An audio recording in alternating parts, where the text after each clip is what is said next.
Hey, how's it going guys? This is Dave2D and this is the 2016 Razer Blade Pro. Now before I get into the review, I want to address the guy that goes into the comments and talks about how they can build an equivalent PC for like $7. I get it, custom PCs are awesome, they have their place, I'm running a Hackintosh back there, I like builds myself, but this is a laptop. Let's just focus on the engineering marvel that it takes to stuff this kind of technology into a package this small. Here's the review. Okay, this is a Razer product, so the build quality is great. Aluminum all around, but it actually feels like a step up from the Razer Blade Stealth and the regular 14-inch blade. Maybe because it's thicker, it feels sturdier. It still has the same black anodized finish, so you want to protect that. You should get a sleeve or a bag if you carry this thing around.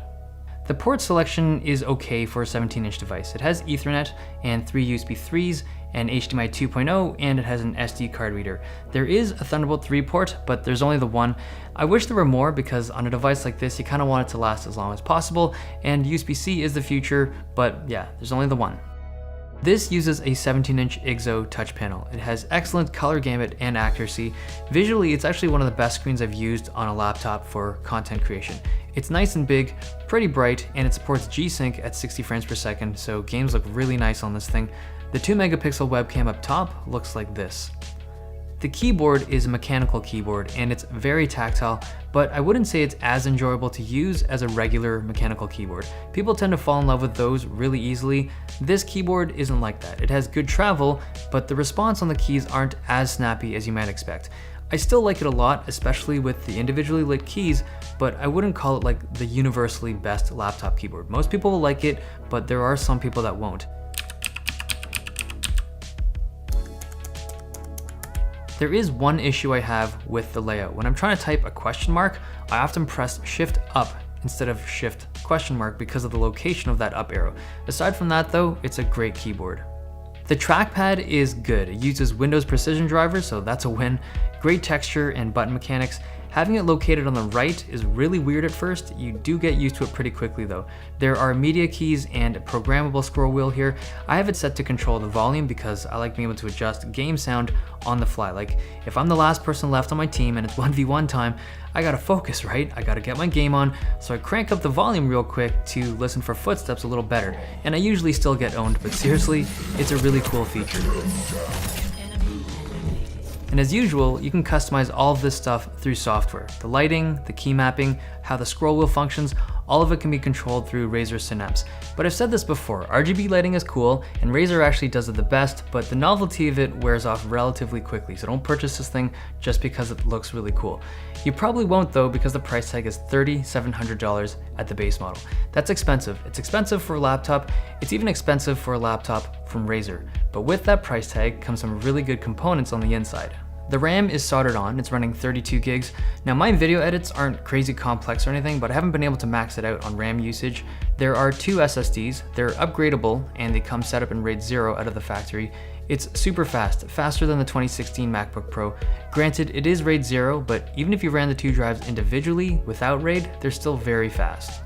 It has a 99 watt-hour battery over here, which is the legal limit to bring it onto a plane, and battery life is around 3.5 hours in regular use, with screen at 250 nits. It's decent for a 17-inch gaming laptop, certainly not amazing, but remember, it is running a G-Sync panel, so there's no NVIDIA Optimus for power savings. The CPU is here, and the GPU is here, the laptop GTX 1080.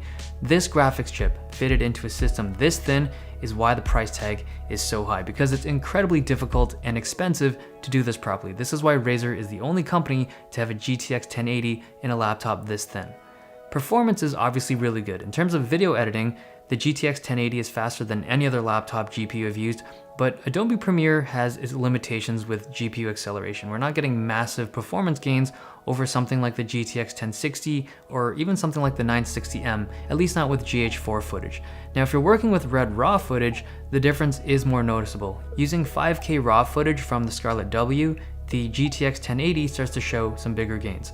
But where the GPU really gets to flex its muscles is in games. Something relatively light, like Overwatch, will break 100 frames per second on ultra graphics while playing in 4K. It's nuts. Playing something heavier like Doom on ultra graphics in 4K, we're still looking at 65 frames per second. Fire up the G-Sync feature and you'll have some of the smoothest and highest resolution blood animations you'll ever see.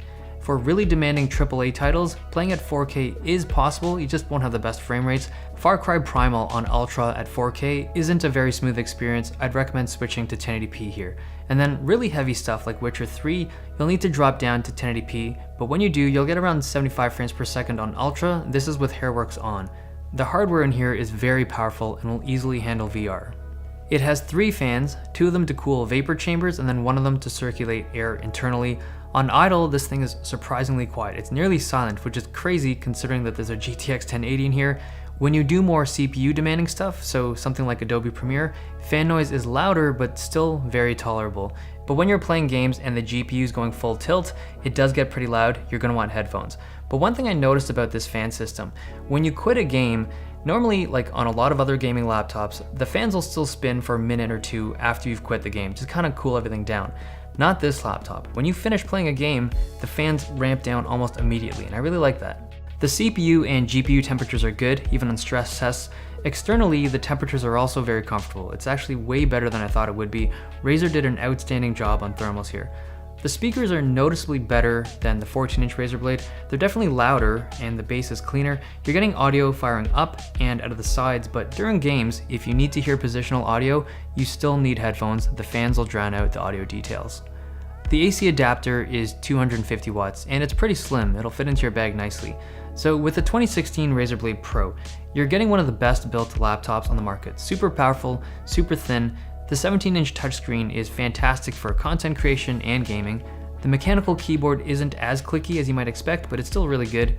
The trackpad has a position that takes a bit to adapt to, but it's enjoyable to use, especially with the scroll wheel. The Skylake i7 and the GTX 1080 are extremely powerful and are surprisingly well cooled considering how hot the components get and how thin this laptop is. The 32 gigs of RAM are soldered on. The 2 SSDs are upgradable, but they're already super fast.